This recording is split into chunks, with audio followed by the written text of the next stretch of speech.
Yes, guys, welcome back to the podcast again. The Hat to podcast with myself, Lloyd, and Joe against us, and we've got a special guest, Ryan118. All right, Ryan. Oh, all right, nice to be here, Connor. It was a pleasure to be asked on. I look forward to talking about Celtic. I suppose it's a bit better this week than it would be any other week. But I know, cheers for having me. I'm appreciative. Yeah. So obviously, you're a man that's not like Lennon this season. Aye, It's really had all the Lenny lovers at your door. That's it, mate. They're all coming for me. I feel like that anytime I've opened my mouth this season, there's been a bombardment of comments in the videos, calling for my head, calling me a Celtic, a Rangers fan in disguise, and all the rest of it. But like I've always said, I'll speak honestly. And I feel like I've spoke honestly, and there's a lot of people that kind of share the same opinion as me. Yeah, obviously, we had quite a lot of bad results. We exited the Champions League quite roughly. Exit the Europa League Cup and that. So we've left quite a lot of cups behind this season as well. But the main thing being the tactical position of this season has not been to the standard of what we were expecting. Exactly. I feel like he's just kind of thrown players at the park and hope for the best. To a tactical point of view, it's been non-existent, to be quite honest. I think back in November there was a point where within 1 week we played 3 different formations. We went out this Sunday, we played a formation. We went out the Thursday in the Europa League. We went out Saturday, Thursday, Sunday, and all 3 of those days we played a different formation.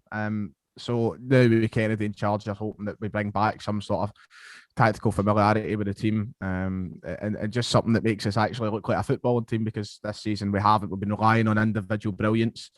And that can only go so long. It feels like everything that we worked hard with under Brendan Rodgers just vanished over the space of 6 months, which is quite sad.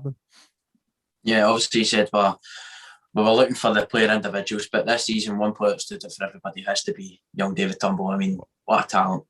Oh, aye, absolutely brilliant player. And it's brilliant to see it work out for him. Of course, he sat on the bench for so long. We were all crying out for Turnbull to be played. And then he does play. He comes on, and he sets the world alight, as we all knew he would. He's been fantastic this year. And he shows the qualities of a player who'll go to the very top. You look back on some of the brilliant players we've had over the last few years, and he can certainly be up there with the best of them. We look at somebody like Stuart Armstrong or no reason David Turnbull can't kind of replicate the brilliance of him. And I think he will, or even be better than that. Someone who's probably earned a place maybe to go to the Euros as well.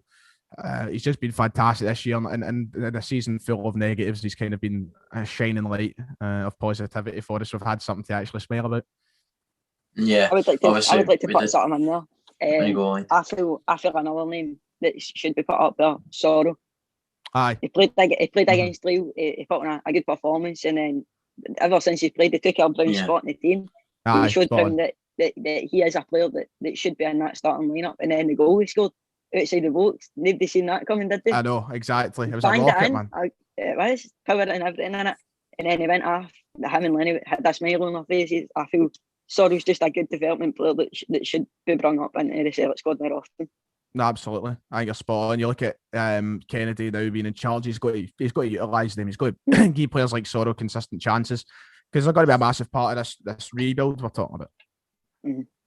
Yeah, we've got this big rebuild to happen in the summer, which should be interesting for ourselves, as obviously now I've started the YouTube. You've been doing it for a couple of years, but now we'll be able to maybe talk about stuff and that. Obviously the podcast is starting off. We're trying to get a name for ourselves out there, but a lot's to happen in Scottish football the next couple of years, which will be good.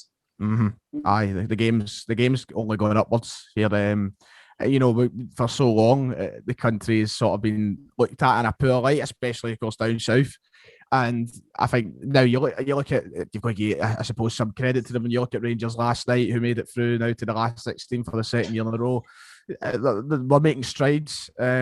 Celtic now need to appoint a manager that takes another stride as well. And as the next couple of years are going to be really exciting, because even look at teams like Livingston and St Mirren this year, they've improved massively. So these teams improving is only good for the league as well. Yeah, we have obviously quite a lot of players improving as well. I mean, look at this season we had that Kevin Nesbitt from Hibs. He came in from Dunfermline, and now he's third. I think he's third top goal scorer. Yep, brilliant player.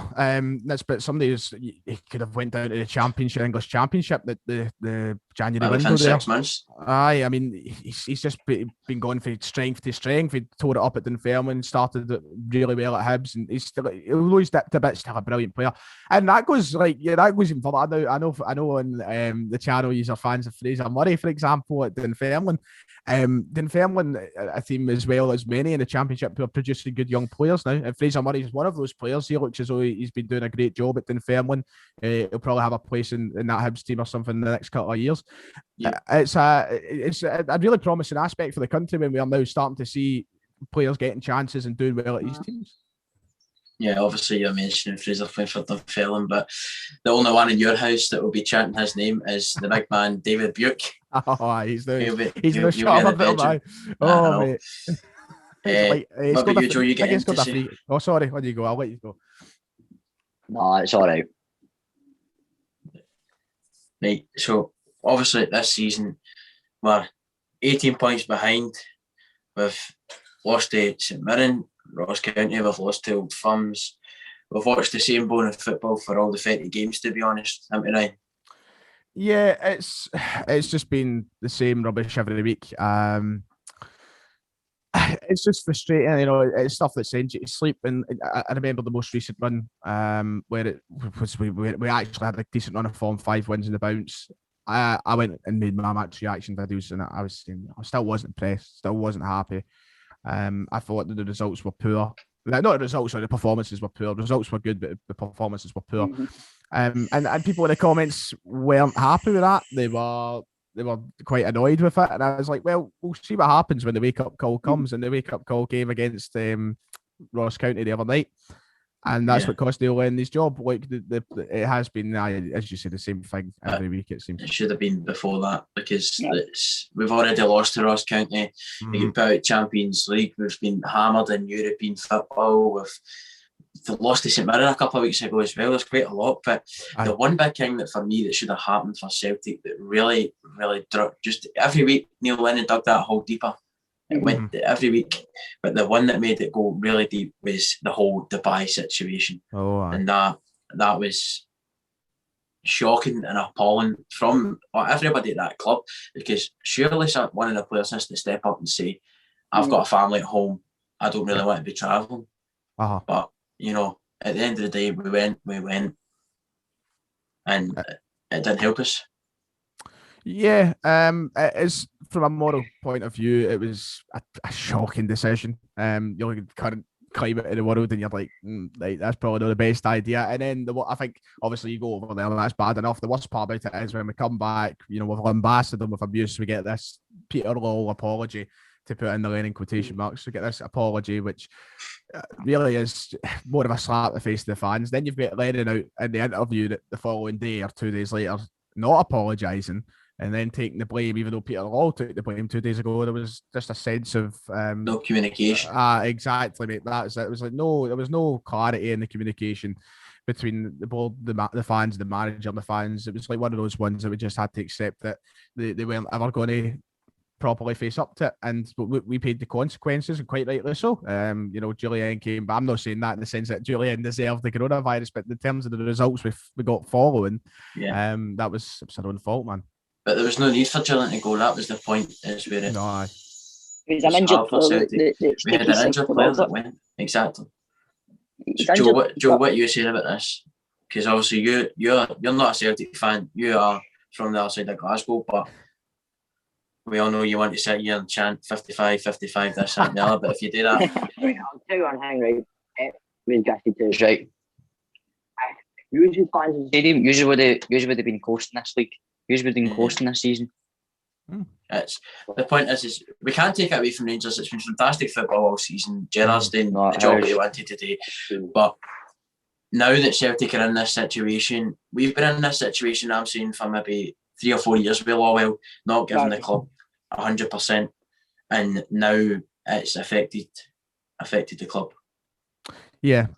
No, I appreciate what Joe's saying with the fans and that. I think, you know, definitely got a case there, but as you said, there's definitely no way you can take away much from Rangers this season. I mean, it's a team that's not even lost a single game. That's one thing about that's one thing about Lennon when he was in charge. You know, he kept coming back to this. So it's been difficult. There's no fans in the ground. There's no fans in the ground. I'm like, okay, to an extent you can have that, but at the same time, Rangers, every team in the league is playing under the same conditions. We know how good this squad is.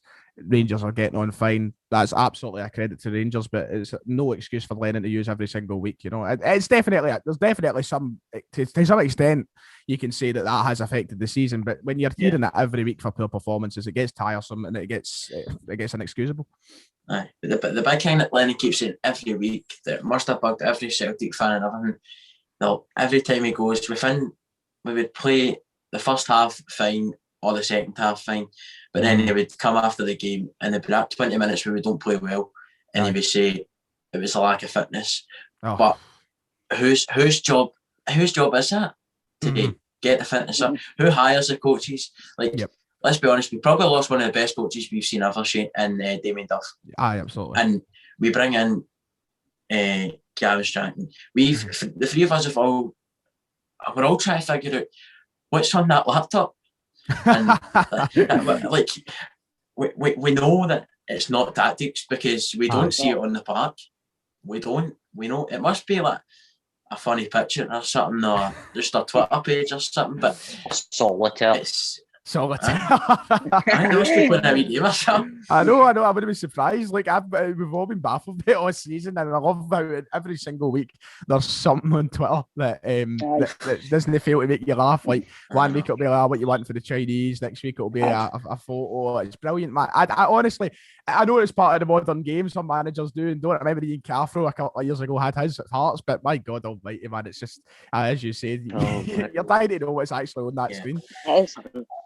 But the thing is, there you go, Connor. Obviously, we've got the bad parts and the good parts of Lennon's second spell. Obviously, he came in and helped us get the 8th. He got us to 9th. 2 League Cups, 2 Scottish Cups, 2 leagues and 1 League Cup and 2 Scottish Cups. But let's be honest, the best thing he's done in this spell has left Celtic. I was actually going to take them up. And that has to be for a personal reason and has to be for a club reason, because I don't know why a manager would want to stay at a club where the ultras, the 10 million fans, whatever how many fans, the fan base of Celtic, the fan base of Celtic, saying that they don't want you to be the manager anymore. You're getting abuse online and that as well, and you're still here. It didn't make sense for us. But it's hard. So it's hard to say, because I would like to take us back here to the Sunday the 2nd of August, where it was the first game of the season, where we went out and we ran Hamilton off the park. We showed the performance, and then we went to the second game of the season and we go and draw against Kilmarnock. And I think every single Celtic fan would take for my words here, ever since that Kilmarnock draw, we dropped. We went into the first Champions League qualifying game against whatever team that is, but we won 6-0. So we did. And then we go against Dundee United to win 1-0. Then in the 90th minute or something.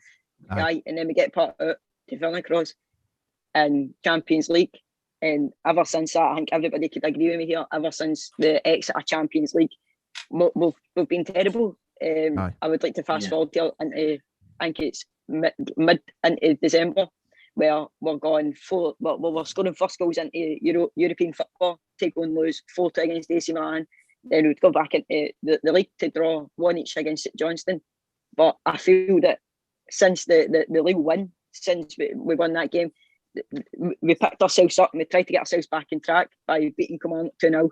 Then obviously Sunday the 20th of December was a historic moment for Celtic, the quadruple treble. But I feel that game should have been put to bed in the space of the first 30 minutes. We were running off the park until a couple of silly mistakes at Hampden, which shouldn't be happening. And it's the same again, it's the same mistakes. But as we all like to talk about here, Lennon's exit, I feel Lennon should have exited the managerial job at Celtic after the first Ross County defeat.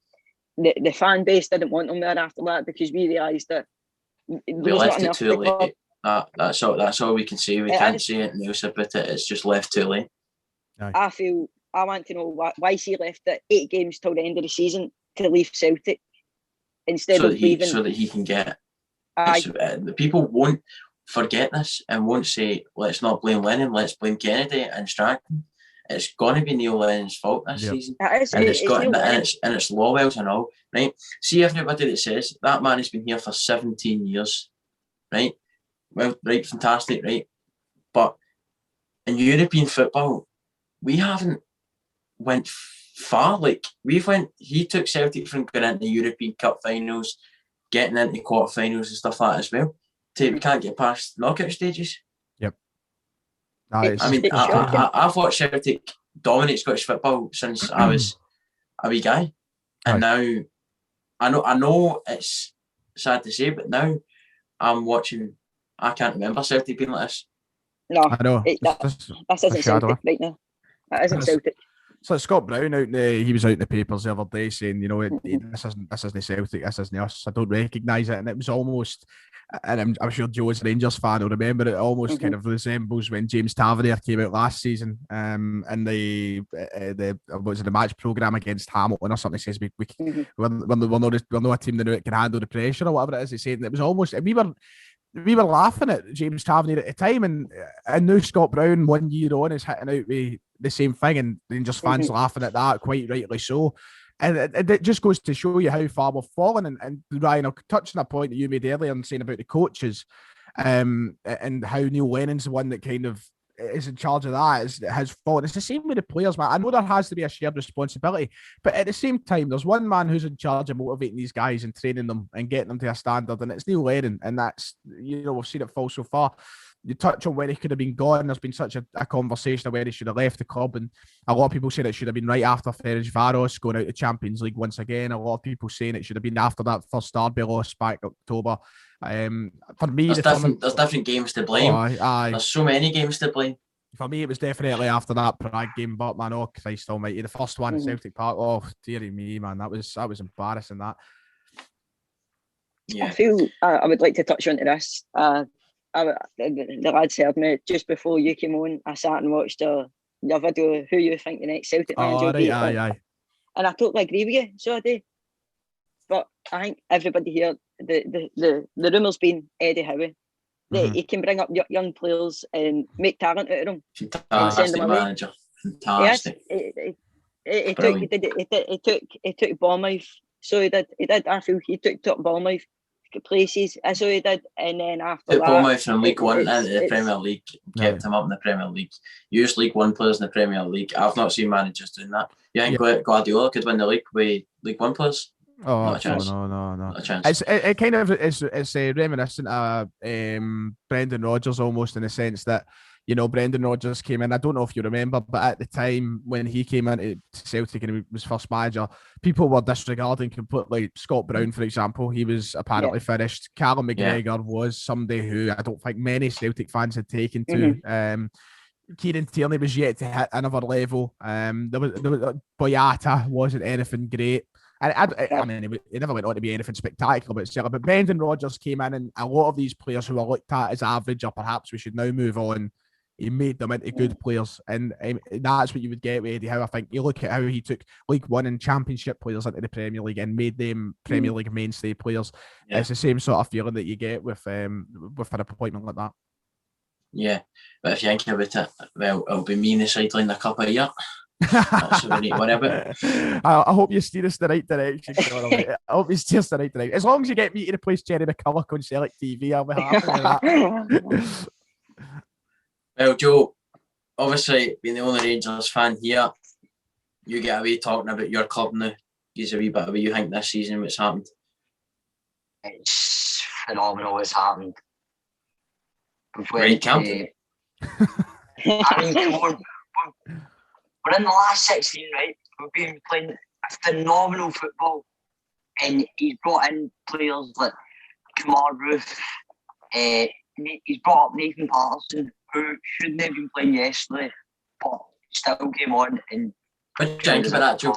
What's your prospect in that? You've had 7 players this season who have broke COVID rules, and not one thing has been said. 2 have been packed out of the club, 5 stayed at the club. What are you saying? It just depends what it is. Like, if it was Zungu, Zungu should be gone. I've seen him play some games and he's shocking. But you've got to remember, Patterson's been there since the age of 8, right? Nobody cares how long he's been at the club. A player is never, ever as big as your club. A player's never, ever bigger than your club. Apologise to everybody. Because let's be honest, right? We've got Odsonne Edouard, right, who's probably worth about 20 million, 25 million, right? If he broke the COVID rules, I wouldn't care. I'd be away. I don't know if Ryan or Lloyd, if you agree, but if a player ever tries to think that they are bigger than your club, they don't deserve to wear your club. No, it's facts that are talking here, Connor, and it's the same as we're talking about ball and goalie. He broke the COVID rules by flying to Spain, and then 24 hours later, out the door. Aye, and he flew back early mornings at a Celtic match, and he got stick for it. So what's the difference between one Celtic player to your 7 Rangers players that thought, we'll go to a late night party? But I feel that there's something obviously getting said, or something should be done about Rangers. If there's 7 players breaking COVID rules and nothing's been said about it, it's mind blowing that how one club can get away with it and one club's getting stick for it. To be in try and play devil's advocate for a minute and look at it from the point of view as a Rangers fan. I think that I knew that Patterson would kind of get through this. I feel like that was always going to happen. They've got such high hopes for him at the club that I think that an apology and maybe time would heal that, and I think Gerrard would be understanding of it. No, let me tell you, Gerrard would have probably went through the boy. He would have probably that would have been a lot of. That's what I like about Gerrard. Gerrard doesn't back up any player if he does wrong or anything. Gerrard sits here and goes, nope. He would have went through him. There would have been long conversations, and I think Patterson actually touched on that in his interview. I think Patterson said like he spoke to the gaffer in great depth and all the rest. I think that was what he said. But they would have sorted it out, and look, it's one of the ones that at Celtic I was fuming with ball and golly at the time. I was fuming with us going to Dubai, so it would be inconsistent for me to go. Because it's irresponsible. Yeah, and it puts a bad name in your club. And we've already had a bad name this season, and we didn't need that. That just made the whole sunk as soon as that happened. You couldn't get anything. To be fair to the boy, he's done a grand job at fucking pulling it back, and he scored in the last night. I mean, he's done a grand job at it. That's apology accepted. That's a thing. Good. Nate Boston should for less than a minute and Morelos 16 seconds. Score. 16 seconds. 16 seconds and scoring. That was phenomenal. I'll give him it. It might have only took him 16 seconds, but it doesn't matter how long it takes you to score a goal on the pitch for your colours, for your team, for your club. It shouldn't matter that, and as Connor says, he's been there since age 8, not in the time that you've been at the club, but shouldn't matter. As soon as you break a rule that you know that you're in the wrong with, you should be out the door. It's different though, because seeing a club like Celtic gone for high hopes and everybody shouting, 10 in a row, we're going to get it. To see the club fall apart into bits and see Neil Lennon have to walk away for him at the club winning. How many titles was it? The 5th title for Celtic. So he's been there. He took a good lead, and one half of the 10 in a row for us. Aye, he took his into Champions League, bet Barcelona 2-1. It shows how good a manager he really is. But ever since that, I've said that. I don't know if anybody will agree with me. Lennon is not the man who should have. I didn't want Lennon from the start. If you look at his record from before he came back to Celtic, he was at Bolton and Hibs, and did he last? No. Without getting sacked? No. So we went from a quality manager like Brendan Rodgers, who had been sacked by a top European team like Liverpool, which is fair enough because that happens, and brings into Celtic, brings in players like Moussa Dembele, Scott Sinclair, improves Kieran Tierney, all these players, and puts us into European. We're drawing the likes of Man City now that as well. Aye. And now we bring in Neil Lennon, who sits in the sideline and just looks at his wee laptop, probably watching something on Netflix or something, to be honest, or not putting enough effort in, for my opinion. I'd like to say that you says that that once Brendan Rodgers came, he was drawn against the teams like Man City and that, and bringing in players like Moussa Dembele, but he needs to work for that. I know he worked hard to achieve what he got. He did. He showed his full potential. He showed that his heart and soul was into Celtic, and that Celtic was where he wanted to be at the point. But Yeah, right now, but I feel that Europa League football right now, like, as what you said, Man City, Barcelona, and all that, to getting better teams, like, well, to what I feel, Slavia Prague. But I give big ups to Slavia Prague winning 2-0 last night against Leicester. But I feel that Celtic should at least been third or second into that group. So we should have. But it's a downfall. If you look at the way Brendan Rodgers addressed himself as well every game, what did Brendan Rodgers wear every single game without a doubt? It was a shirt and tie. It was a suit. It's where he looked like a manager that was winning stuff. He looks like a manager who's up for the job. He looks like a manager. He's presented himself well. And then when you've got Lennon sits letting his teeth with a tracksuit on, hands in the pockets, he just arms folded, just sitting in the chair like he's not interested, which is sad to say because don't forget the snooze. You've got to be snooze as well. Aye, the snooze as well. Aye. Neil Lennon has been a fantastic servant to Celtic, and we can't take that away. But he's ruined what we've been wanting to achieve for the last 10 years, and I can't take that back. We can't take that away from him. That's there for life for him. He's been guilty of his own downfall. And as you come out to touch about Brendan Rodgers, you kind of look at the other side of the city. Just to give Joey's credit with Rangers, you look at the other side of the city, the way Gerrard is presented himself as it. Well. Yeah, the way and not even just in terms of appearance, just in terms of just as from every point of view, Gerrard. He's always on the sideline, but if you watch that, if you look at Jim Goodwin as well this season, that's why St Mirren are doing so well. If you get a manager that's on the sideline, I do it myself when I'm coaching. You interact with them, you get better, you may root them. You don't. If you stand there and just watch them and don't see it, and they don't do much. Exactly. They'll not be able to. But that's Lennon for you. I mean, he's a man himself who's came out and said he doesn't believe in tactics, so it doesn't take me by surprise. He sits there. But you know, as I said with Gerrard, you just look at as much as I've been very critical of Gerrard until this season. This season, I'll give him every bit of credit he deserves because Rangers have been fantastic. The last few years, I haven't been a big believer in him as a manager. But what I will say is, and what I've always said is, he does present himself with a lot of professionalism. Yeah. Now he's proven me wrong, of course, on the good manager part. He's started getting things clicking. They're playing really well, but since coming in, despite them not winning the league and not winning trophies for the last 3 years now, he has shown utter professionalism of what he's done, the way he speaks, the way he presents himself in the park, or the sidelines of the park, and everything else. That's what Celtic need. They need a manager like that. They need somebody like Brendan Rodgers who was there, and they were just there to lead the team with a cool head. So, what would you say if, let's say in the summer, right? Let's not say Liverpool because I don't think Jurgen Klopp will leave, right? Let's say a different team in England, let's say he's on maybe like 15 to 25k a week at Rangers, but let's say an offer comes in for 50, 60 grand a week. Do you think Gerrard will take that, or do you think he'll stay? I've always been under the impersonation, and I've said it time and time again in the channel. I don't see Gerrard doing this jump that everybody's saying from Rangers to Liverpool. I don't think it'll happen. I don't think he's going to go straight to Liverpool. For me, Liverpool to go from Jurgen Klopp to Steven Gerrard would be. A lot of people might look at it smart, but I think that the likes of Frank Lampard and Ole Gunnar Solskjaer and that have proven that we shouldn't be going for. It's took Ole Gunnar Solskjaer quite. I think it's 2 seasons to break in now, and that's him. Exactly. And I think that people. Gerrard's not ready for the. Gerrard's not ready. Let's let's be honest right now, right? We know Rangers are winning the league, right? We get knocked out by Ross County in a League Cup. So that was their trophy.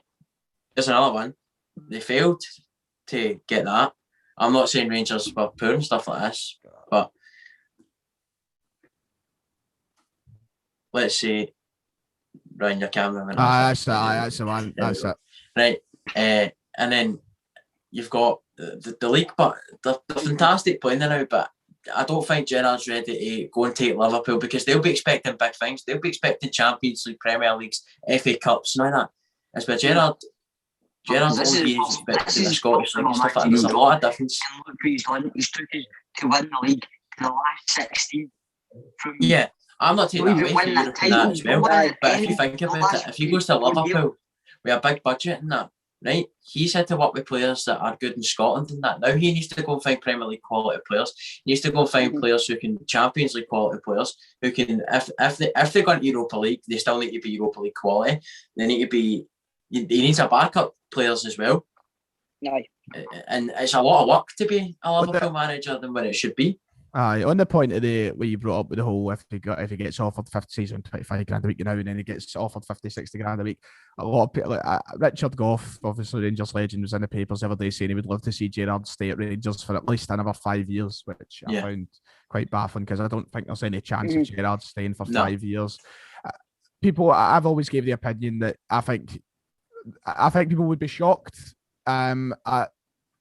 if he was offered the opportunity to go and manage a Southampton, a Leicester, a Wolves for maybe £50,000. Well, look at Rodgers. Rodgers got a big money move as well. He left straight away. Gerrard is an ambitious guy. People forget. And look, we were guilty of it. And I think Rangers, not all Rangers fans, I'm not categorising every Rangers fan here. A lot of Rangers fans have come up and no chance he'd leave Rangers to go and manage Wolves, for example. I'm like, well, Gerrard's got really no allegiance to Rangers in the sense he's not a fan. He's nothing like that. He can go down to England to be ambitious and take himself further. He's came up here. He's won his league title. He would maybe want to capitalise his stocks. Granted, I don't see it being this summer. I think he might stay at Rangers through the summer, then go into next season. Right. But I think a lot of people would be surprised if he does get offered a big job. I could see him taking it, and he's rightful enough to take it. Look, to challenge himself is got to be his aim forever. He's such he was an ambitious player. He'll be ambitious a manager, and if he succeeds up here this season, there'll be no denying he'll have thoughts about going down south. Yeah. Right. Thanks, Ryan, for coming on the podcast. Thanks for watching, everybody. It's been brilliant to have you on, Ryan. But talking about this season in Scottish football. Joe, thanks. Lloyd, thanks. Right. I'll see you